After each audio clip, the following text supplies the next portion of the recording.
guys, I hope you're having a great Friday. I uploaded a video of GameStop from yesterday to address a few questions that some of you have had regarding dip buying. That video was for the general public. It doesn't include any of our tools and indicators or algos, but because it has been a question that's being asked in the group about how to better buy dip buys, I decided to put together some tools that will help you with that. These tools will also help you with your overall trading strategy. So I'm just going to explain what I've done here. This is the new set, the new study set. It's a little different. First of all, let me just go through the chart up here, the chart. Not down here. We'll talk about that in just a minute. But up here, I've taken the 9 EMA off. You can turn it back on, and I'll show you that in just a minute. But I've turned it off because it just gets in the way with these newer studies. The way the strategy works in the video from yesterday's trades, your entry will be above your horizontal lines, right? When I post the lines in the trade room, that's these white ones. So here I have a green one. That was a cautionary, and I got that from the daily chart. Let me go to the daily chart really quick and show you how I got it. It was one of these green lines. So see these green lines here, and sometimes I'll do a red line. I'll do those dashed, but I put other levels in here as well. Sometimes these high wicks and other things that I see. So those are the other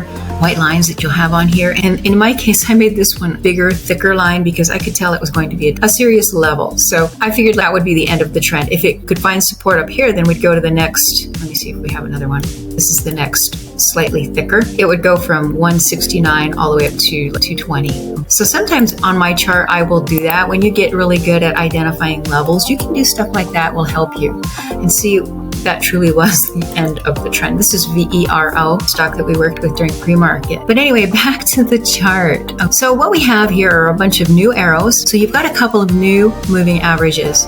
These are not regular moving averages like what you're used to. These are more like a TEMA, a triple exponential.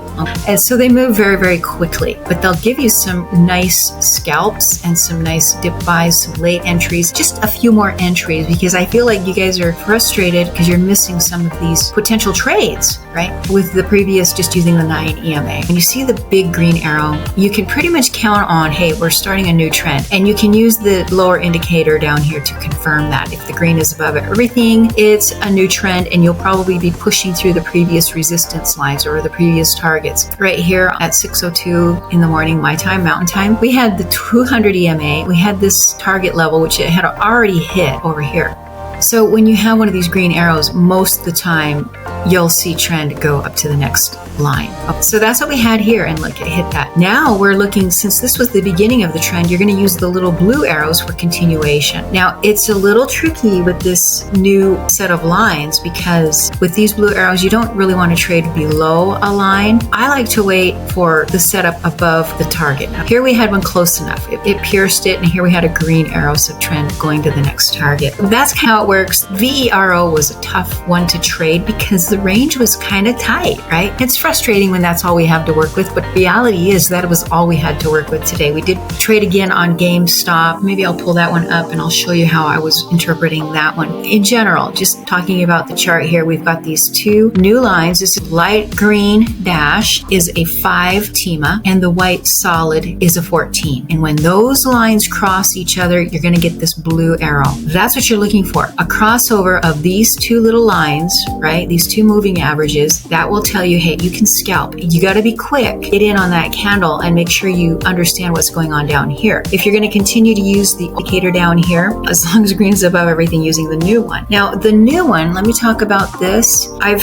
adjusted the settings. You may not want to use this. You may want to just keep the old one and just say, hey, I've got a blue arrow, we're still green, and we're going to go to the next line. But in this case, this is going to give you some arrows and some signals. I have some arrows that will show when red crosses below this horizontal gray line. What that is that's an oversold line. So this red line is going down into the oversold, which means buyers are going to pick it up. But here we only were able to go to this line. Obviously, you're only going to be able to go to your next target line no matter what you're looking at. In this case, we didn't even have an arrow, but we did have those that were holding this previous target. So you can take a risk and go to that. Don't go further than that because price is going to come down. It has to prove this level, right? It has to prove it. Now here we had a signal right there, which is tricky. I wouldn't take it there, even though you had a blue arrow. We want a green arrow in this case. We want a trend continuation. We didn't get that. You can come down here, and what's this green line doing?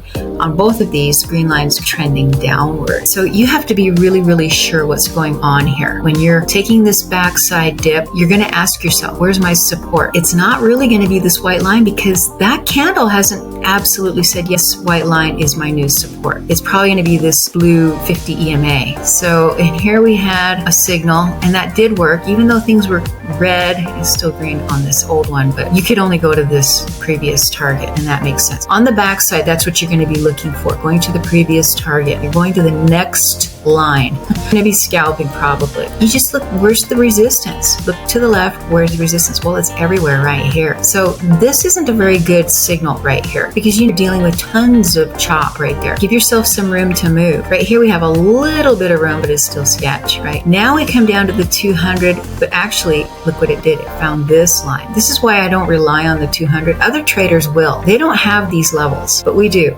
So you see how price found this level right here. This is a dip buy. Even though everything's red down in these two indicators, previously when we were just using these, we weren't going to take these trades, right? If you're just using this as a confirmation, it's telling you no. But here you understand that these lines, if you get support here, you can go to your next line. Well, that happened all in one candle, so it was kind of rough. Now here we have one of these big green arrows, which tells you it's the beginning of a trend. But when you're below the 50, it's probably not the beginning of a trend. Taking the backside, the sell downs, is going to be tricky. You have to know for sure where is your support. And this thing, this Varo stock, it really didn't do anything further, right? Once you're below the 200 EMA, it's going to be tough. But in terms of dip buying, it has to make sense. And I've told, some of you guys, I'll take a dip buy if it makes sense. Did this one make sense right here? No, because it happened all at once. Here, if you've got some room, here's a 10-cent scalp right here, a red to green at support. There were no arrows, but what I do in this case, if I'm desperate for a trade, the green candle has to be higher than the previous red. This is a little doji, and a doji is usually the next candle will tell you what's going to happen next. We're going to have a couple of green candles here because this one was green. So sure enough, we went to the next target line. So if you'd got in at $1.42, you could have sold on this one at $1.52. That was a 10-cent trade. It's not bad at all when you're just scalping and you're taking a dip. Now here we have a dip buy, right? I'm not really sure what to do with these dojis. Here we have a green. What you're going to do with this doji is you're going to look for the next candle. Well, it's red. It's another doji. So we're looking at the next candle, another doji. So you got to wait for the first candle, green candle, to open higher than the previous candle. And we didn't get any of that until we hit this candle, which was right at a target, but you can use this lower indicator to tell you what things are doing here. Usually whenever you have a candle that's higher than the previous candle, that's an entry. And if you know what your stop is, which is probably going to be the low tail, this will be the stop, and the 50 is going to be your target. So getting in at $1.11 and taking it here to $1.27, right? So that's a dip buy. You're not making tons of money, but you're making some trades. You're taking some trades, you're making some money. And if you're using this trade planner, I would encourage you to use this. And if you're getting in at 111 and your stop loss is 1% and your target is 127-ish, you can calculate that, and that tells you that, hey, you're going to make $3,603 on a little 16-cent trade. You're going to be having to trade 22,000 shares to do it, but that gives you an idea. Now, was there enough volume there? Well, that's a lot of shares to be going in on. The volume was there to support that trade if you wanted to do that. Usually, I like to go a little lighter on my share size, but that's still pretty good volume right there on these candles. So you could have done that. That's how you can dip buy. It takes a little practice. This is a terrible example. Today was tough. Let's look at GME. This is not my favorite stock because I think this is going to zero. I really do. I think it's being forced to zero by the institutions. The short sellers are thinning out a little bit more, but I got to tell you what, the institutions control this stock. We do have that crazy roaring kitty guy that's pumping this thing, but I think they have an axe to grind with that guy. It goes back clear to COVID. That's when he came on the scene and was pumping all these. D is one of them. KOSS is another. There's a whole bunch of them that he was jumping on, but this is probably his favorite one.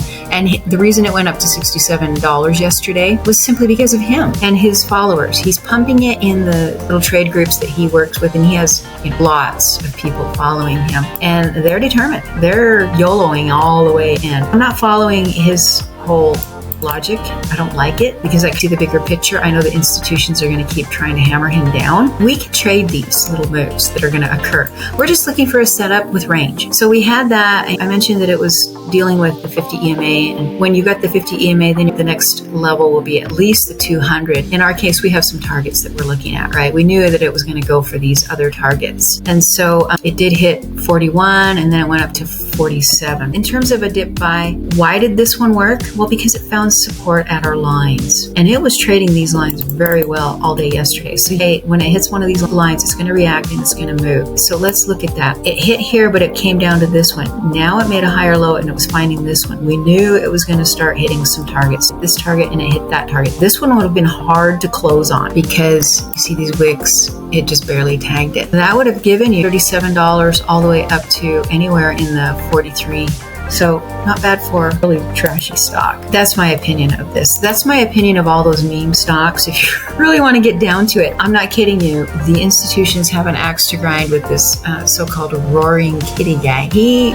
Last week he went all in on GameStop and AMC and a bunch of others, but really GameStop is his favorite. Over $1 million or something. I can't remember if it was all his or if he's got buddies. I don't know where this money's coming from, but I really feel like he's setting himself up for some pain. But again, I say we can trade these. When they set up, we're just taking it to levels. We're taking it to targets, and this worked. So using the dip buy strategy, you're looking for a signal above your previous level, right? Your white horizontal line. Here we had some, yes, we were dealing with the 50. If you understand what you're doing, if you know what your stop is, well, your stop's going to be this white line. You have an entry right here at 7:29 my time on this candle. We're dealing with the 50, but your stop is this white line, which was right around 36.55-ish. That's your stop. You're getting in around 37.48, but your target is going to be these lines. So it made sense. Yes, it's expensive. The risk is a little higher than you're used to, but you can do that if you know what you're doing. Now look at this. This was weird looking to me. These lower indicators, right? The green line's below everything, even on my more sensitive setting here. It wasn't a normal trade, and that's because it was a dip buy. Whenever you're dealing with dips, these lower indicators are going to be kind of weird. It's not going to be really obvious what to do there. And when they finally did go green, it's right when we were already at the target and started to sell off. So I don't ever really rely on these lower indicators. It's the chart that tells you really what's going on. In a trending environment, these will help.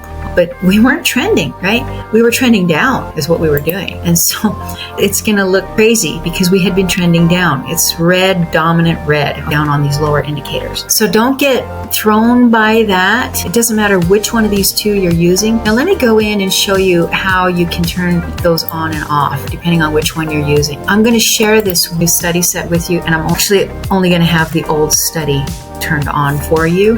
And I'm going to have the 9 EM turned off. But you can go in here and edit studies, and in your setup, I told you the 9 was turned off. If you want to go in, you click on if you want to adjust the 9 EMA, you'll click on this little gear icon over here on the right, and you can put a checkbox where it says show study, and that'll turn it back on. I have it unchecked, and that means it's turned off. So that's how you turn the 9 on, and the same with these. I'm going to keep the old version turned on here for you, and I'm going to give this trend confirmation one, click on the gear, I'm going to actually have it turned off for you when you receive it. So if you want to use it, just come in here and check it, and that will turn it on. Click OK, and then click apply, and I've got it showing. If you want to turn this one off instead of have it on and just use the newer version, come up to the green crossover lower and uncheck the show study, and that will turn that off. And then you'll just have the new one, and it'll give you these arrows. I don't know if you want that or not, but I gave it to you. So you'll get these green crossing above the red, and if it makes sense to you, follow that. I just don't like to follow it. What you're going to be using is green above everything. And remember, these top 2 levels are when things are starting to get into the overbought. In other words, it's getting exhausted when it reaches in here, but not always. So that's why I don't like these lower indicators a whole lot. They do help, but your chart is going to tell you everything. So let me go back. I'm going to keep my old and turn off the new just because that's what I'm using. And here we had a crossover of the green and the red above the gray line right here, that line. And so right there at the cross was the beginning of the trend on this GME. This is after hours. Was it yesterday? Yeah, and it went crazy. Now let's look at it today. Again, we're dealing with when we saw it reversing. Well, here we had a reversal right at the 50. So here it held support, right? It held this white line. So you could have got in there if you wanted, or you could have waited till this big green arrow, remember? And that's what we were looking at, was where it was kind of funny looking down here in the lower. But again, it's because it had been selling off. This thing is not going to know what to do on these serious dip buys. You just have to really understand the chart. And in this case, our stop loss was this white line because the candle was above it. It's going to have to reconcile the 50. So this is your stop, and you're going to go to at least this target, maybe this one. If you want to just wait till this green dash crosses below the white solid, that could be your exit if you want, or you can just take it to the highest target. It's going to be tricky. And for me, I would have said, hey, the 200 line is my target. In this case, I probably would have sold on one of these two. It started halting right here, and people were getting kind of freaked out because they know the stock, there's mixed feelings. If they're in my camp, they're like, I don't trust this stock. I wouldn't be dealing with a halt. I will get out at my moving average and say I'm done. And in that case, I would have probably got in at around $36.85 and got out at around $42.70. That's how GameStop worked. That's how you're going to be using it for buying dip buys, but it will force you really to understand the chart a lot more. When you're looking at a chart, you need to have a big picture of what's going on. And I've talked about this in previous videos and stuff, but understand where your resistance areas are, where there's a lot of congestion, price action congestion. Here's some pretty heavy resistance right here. Here, it kind of hang out there very much, but it did top it right here again. So we know that this line is spot on accurate. So you want to use your lines wisely. So anyway, that's all I really had for you in this video. If you want this new indicator set, which will give you more opportunities with these little blue arrows and these green arrows, the option to turn on this more sensitive lower indicator, I'll put it in the website, in the training area, in the tools area, so you can download it. You don't even have to ask for it. I'll just go ahead and put it in there, and then you're free to use it. And if you have any questions on any of this, don't hesitate to ask. I'm here for you. All right. Well, I hope you have a wonderful weekend. I hope this was helpful to you, and we'll talk soon.